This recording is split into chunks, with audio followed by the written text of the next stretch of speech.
আমি ভিক্ষা করে ফিরতেছিলাম গ্রামের পথে পথে, তুমি তখন চলেছিলে তোমার স্বর্ণরথে। অপূর্ব এক স্বপ্ন সম লাগতেছিল চক্ষে মম।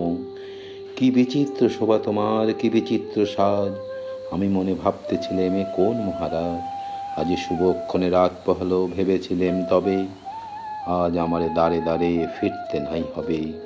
বাহির হতে নাহি হতে কাহার দেখা পেলেম পথে, চলিতে ধনধন্য ছড়াবে দুই ধারে। মুঠা মুঠা কুড়িয়ে নেব, নেব ভারে ভারে। দেখি সহসা রথ থেমে গেল আমার কাছে এসে, আমার মুখপানে চেয়ে নামলে তুমি হেসে।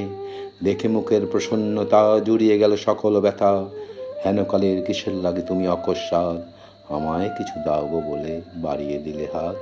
মরি একই কথা রাজাধীরায়, আমায় দাও গো কিছু, শুনে ক্ষণকালের তোরে রইনু মাথা নিচু। তোমার কি অভাব আছে, ভিখারি ভিক্ষুকের কাছে কেবল কৌতুকের বসে আমায় প্রবঞ্চনা। ঝুলি হতে দিলেম তুলে একটি ছোট কণা, যবে পাত্রখানি ঘরে এনে উজাড় করি কি ভিক্ষা মাঝে একটি ছোট সোনার কণা দেখি। দিলেম যা রাজ ভিখারি রে, স্বর্ণ এলো ফিরে।